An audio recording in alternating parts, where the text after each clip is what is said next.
Hey guys, welcome back to Enrique's Do It Myself. As you see, I am sitting on an antique chair that I've already sanded down. I didn't sand it down to the bare wood just because that takes a lot of work. You have to use a little sand brick because if you use a sand machine, you might sand too much down. So yeah, pretty much it's already sanded down. This will probably be a couple days project, like 2 or 3 day project. Being that I do work full time, it takes me a little longer to make videos. I apologize for not putting up anything the last few weeks. I am a florist, so of course Mother's Day happened, graduation happened, and also I am a part-time student. So my time stays pretty limited to when I can film and when I have time to actually do something. I have so many projects in my mind that I want to do, but I just don't have the time for it. So I try to manage to find time. So back to this project.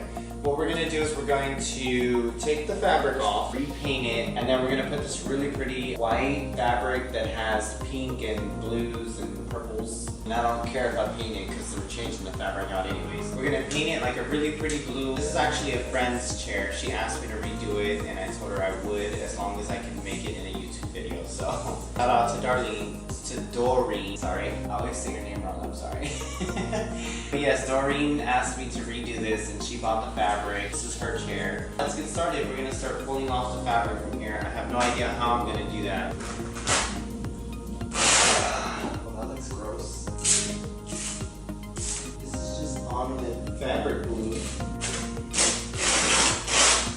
Ew, that's gross. It's like an accumulated dust.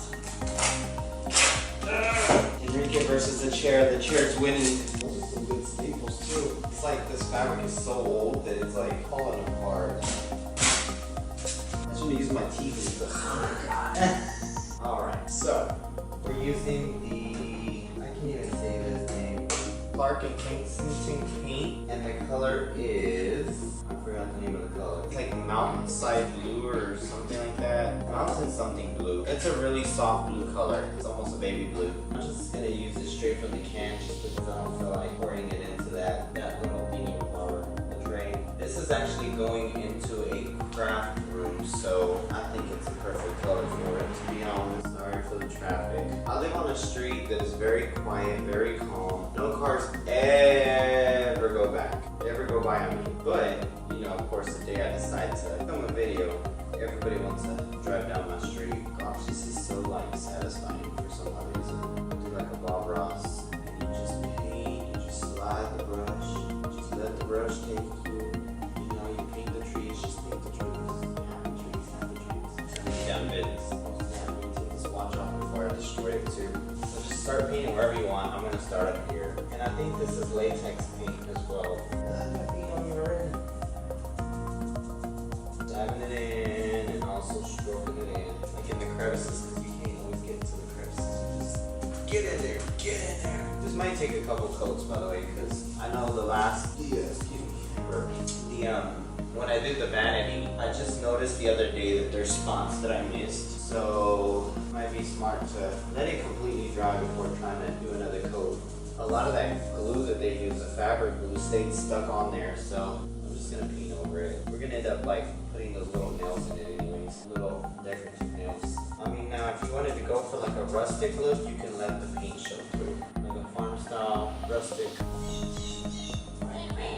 I know what I want to get. Like they have these things that they sell at Lowe's. Like you put like some of the paint in one of those little can things. You can spray the paint on there, so it saves so much time from just brushing. So if you haven't noticed, I'm wearing the same clothes that I used for the other video when I was painting, just because I've already got paint stains on it. So why ruin more clothes when I can just use the same one? Throw it in the washer and then it's ready to go for another round. By the way, I took off that other fabric, but I left this one only because it's hard to take out. 2, I really don't care about it because we're going to cover it up.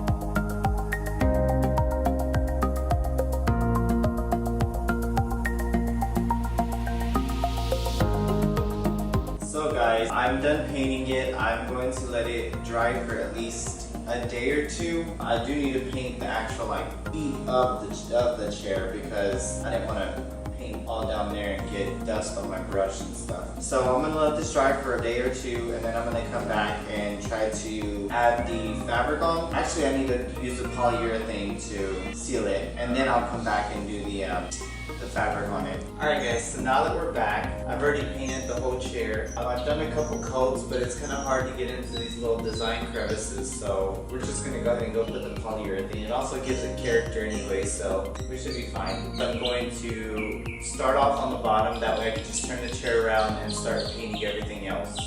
And I feel like that bird is just getting louder because I'm talking louder. But you have got to be careful because you do not want to scrape the paint since you already painted it.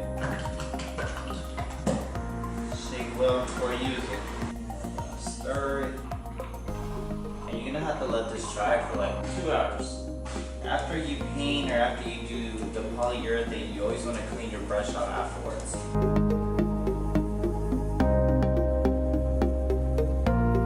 And so what I've learned from the antique vanity is that if you don't properly smooth it out, that will stay white if you don't smooth it out versus being clear.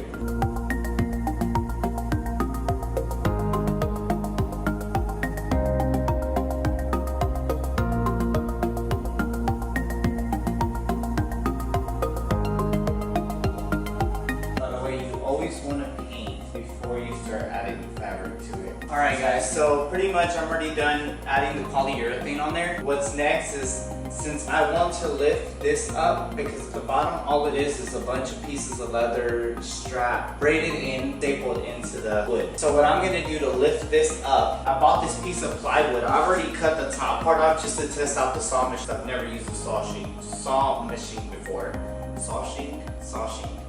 That's not even a word. Anywho, I already cut this top part off just to test it out to see how I did with the saw machine. I'm hoping that I wouldn't chop a finger off, and I didn't, so we're good. Pretty much what I did was I went and, oh crap, I cut the wrong side off. Oh no, I cut the right side.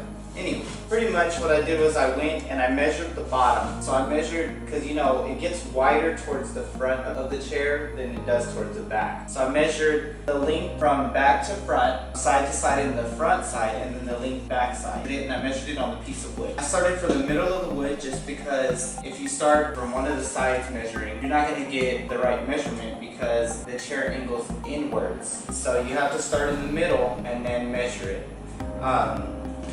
Of course, I still have to go in and probably cut the edges because there's a piece of wood underneath holding the legs. It's so bright out here, guys. Just make sure to be careful. I'm not wearing a mask or goggles because I don't have any right now at this very moment, but be very careful. These tools are very dangerous. So yeah, let me go ahead and cut this down, all right?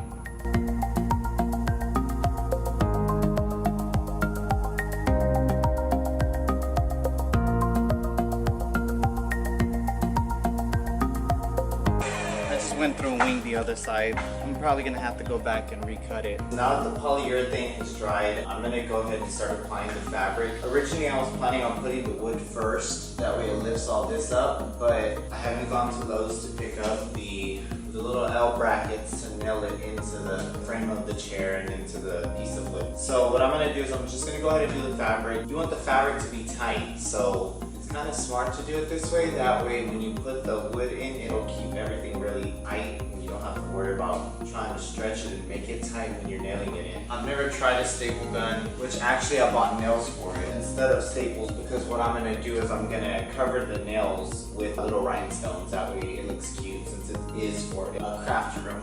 Alright, so time to cut the fabric, and you want to make sure you have good scissors, guys, because if you don't have good scissors, you're going to end up with a bunch of ruffled, ugly edges. So now that we've got the fabric cut, we're just going to start adding it onto the chair. As you're nailing it in, you want to like tuck the edges up, that way you don't see all this ruffle. Make sure you leave enough to cover the back too. Slowly miss. Yeah, I need a better nail gun. I bought this one for like $30. I probably should have went with a really good one. Pay for what you get, right?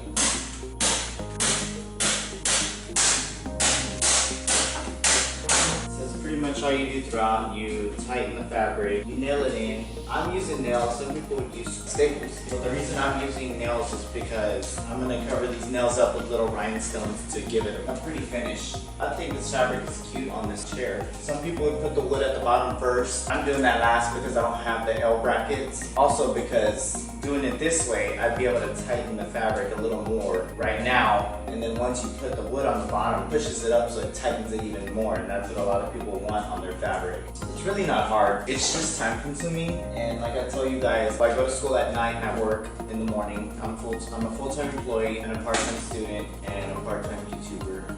Really a part-time YouTuber because I don't upload these videos as often as some people do because I don't have that much time left in a day.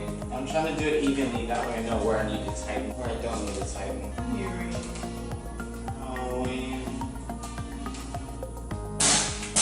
So as you guys can see, I'm done doing the front side of this. The back side, it has like an indentation, and so I never took this thing out. I'm just doing it over it. So what I'm doing is I'm covering the back side of this with the fabric, and this is the piece of wood that's gonna go underneath the bottom. I painted it that way it blends in with the bottom of the chair. So I'm just gonna set it underneath to lift the cushion up. Hey guys, I'm back. I know I look a little raggedy. It is 93 degrees out here. I'm just standing here and I'm sweating, like I'm sweating. So I apologize if I am dressed a little too tacky for you guys. This is the piece of wood that I cut out. It's not perfect, but it'll do. So I got these, they're called corner braces. I'm gonna put 2 on each side to screw it in. Dude, like I've just been out here for like 10 minutes and I already smell like a wet dog. It's probably easier if you did it on a table, but I don't have a freaking table to do this. Okay guys, so I'm done with nailing the whole wood plate at the bottom. I apologize for the noise again. They're doing something over there. I'm not sure what. And now I have these little pearl things that are really pretty and they look cute with the color of fabric that we got going on and the color of the paint. So what I have to do is I'm using E6000. I'm gonna put some of the glue onto the little rhinestones, one by one, not rhinestones, the pearls, and stick them to where the nails are just to cover the nails, and that way you just have like a cute little accent.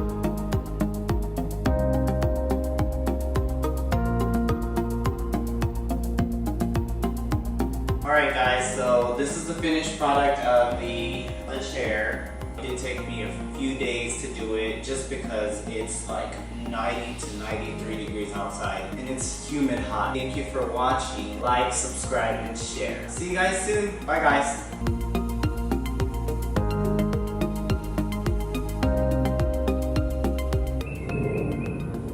And the bird chirping.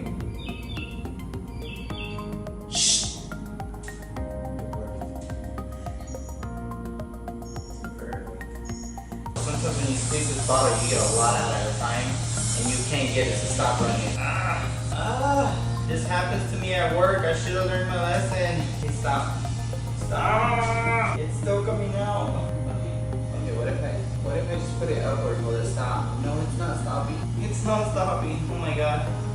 I think I got it.